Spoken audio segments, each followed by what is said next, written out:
Morning, everybody. Being I'm laid off, I figure I'd do a couple videos to, pass the time, show you guys what I got going on during this Corona stuff. A lot of people are laid off and bored, ain't got a lot to do, so might make a video, see if anybody's interested in watching it. Right now, I'm fixing up my 87 crew cab. I sold my 2008 Duramax, but I pulled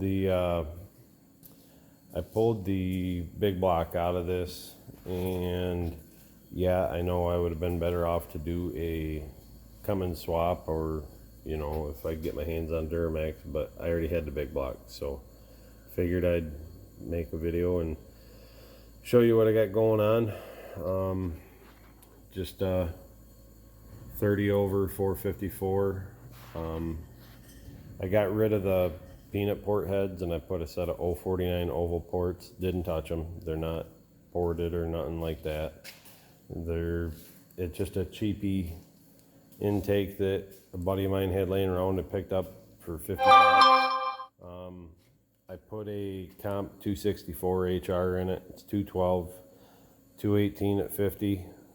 510 lift, and my buddy's got a shop with a dyno in it, so when I got done building it, took it up to him. Made 380 horse and 475 foot-pounds.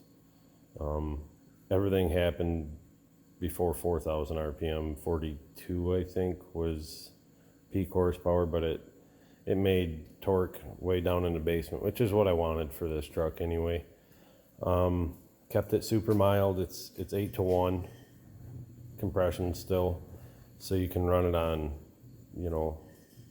garbage gas, and with a big block, and I pull a 12,000 pound camper with it. You don't want a ton of compression because you'll end up with detonation, and big blocks run hot anyway, so did it that way. V-banded the headers and the head pipes. The 400 turbo crapped the bed a long time ago, so I had a 400 with a gear vendors on it, and I didn't have good luck with it. I'm not saying that there's anything wrong with gear vendors, because that's good stuff. I just didn't have good luck with it. But so I sold that. I got a 4L80E going in it, and I'm putting a TCI trans controller on it. And I've got a lot of friends that run diesels, and like I said, I had an 08 LMM, and I just, I've got 2 daughters and a son on the way, so drug the old crew cab out and gonna get her going.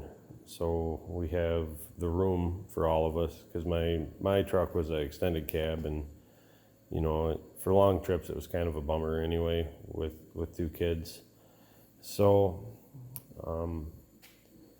another neat trick you can do with these old square bodies, if you're looking for bucket seats and you can't find a good set of Suburban or Blazer seats, because this was a bench truck, you can get Ford Super Duty seats, and they fit right in real nice.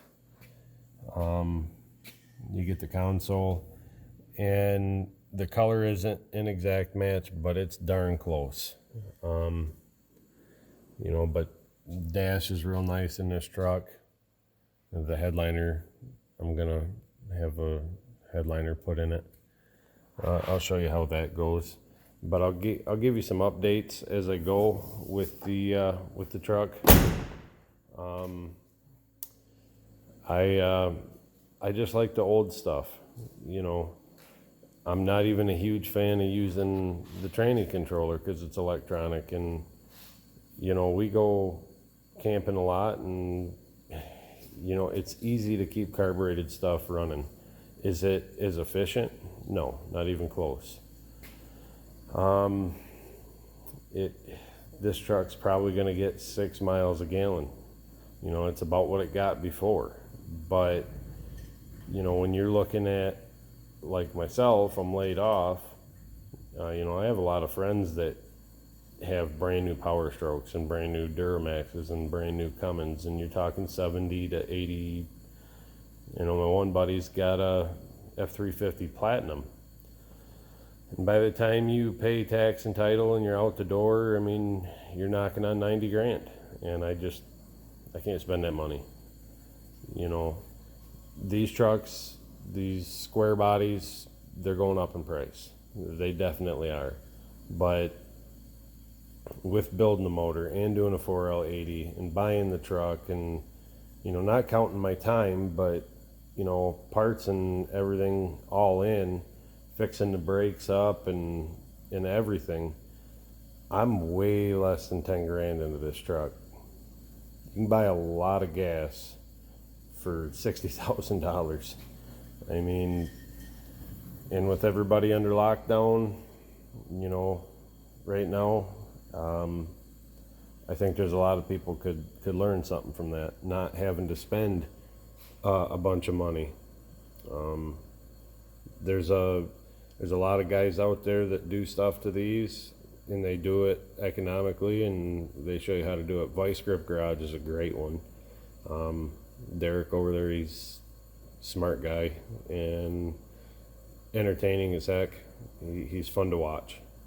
If you get a chance, shoot over his channel and check out Vice Grip Garage. Junkyard Digs is another good one. They teach you how to do this stuff on a budget. Uncle Tony's Garage is another really, really good channel to check out. He's big into Mopar stuff, but most of that stuff applies to Ford, Pontiac, Chevy. It's basic stuff that, you know, you can learn a lot from, especially the younger guys that are just getting into this. You know, a lot of people talk a lot of crap about carburetors, you know, but this country was moved quite easily along with carburetors for 100 years. And yeah, maybe it's old dinosaur technology and maybe the other stuff does run better, but for a good fuel injection setup, for $1,200, you know, you can swap meet, find. I mean, I got this Holly 770 on here, and I've got Edelbrocks laying around. And don't be afraid of quadrajets. You know, if you can find a good one, they're real simple, and for these kind of power levels, you can't beat them. They're small front primaries, big secondaries in them. They actually give you really good fuel economy and off idle performance. You know, you can't beat them because them small front primaries, they move air really quick and they work well. I just didn't have a good one laying around when I did this. Otherwise, I definitely would have put a quadrajet on this truck. I wouldn't have hesitated. You know, I'll find some and I'll tear some apart and show you, you know, some of the real problem areas, where the throttle shaft goes through for your front throttle blades there. The bushings wear out, so you get a vacuum leak and people can't tune beyond that, and they don't understand that you can just rebush them and then they don't leak air and they run good. I really enjoy working on the older stuff, but you know, even this car is 30 years old, but I'm seeing a lot more of this type of vehicle because people are, you know, trying to get by and scrimp and save a few pennies, and you can pick these cars up for, you know, $500 and put a couple bucks in them and drive them, and you don't have car payments and your insurance is cheap, and you know, they work good. That being said, I mean, I work on everything, electronic stuff, you know, it's just a pain in the butt. Even this car's got a ton of electronics in it. That one, the only thing electronic that's really going to be something that I got to worry about is the training controller, and if it gives me problems, I'll rip that crap out and throw a turbo 400 in it again. I mean, yeah, the overdrive's nice, but there's nothing wrong with it a 3-speed. You know, especially with the power this truck's making now. It's not huge power, you know, I get that. Yeah, I get the diesels make just ridiculous power, you know. But we'll get on that, old girl, and I'll start doing a series on it. I've got a set of aluminum Alcoas I thought about putting on it, but the adapters are, by the time you're all said and done and you turn them down, you're a couple grand into throwing them wheels on the truck, and the tires on the truck now ain't too bad. So we'll run that for this year, and we'll see how she goes. So just if you're hunkered down during the Corona stuff, hang in there. You know, everybody's kind of in it together right now.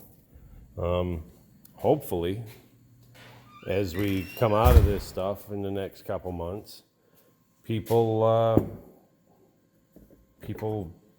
buy American and we start making stuff here in this country again. You know, that'd be a nice I don't know, nice secondary thing that happens out of this real problem we have right now. But hang in there.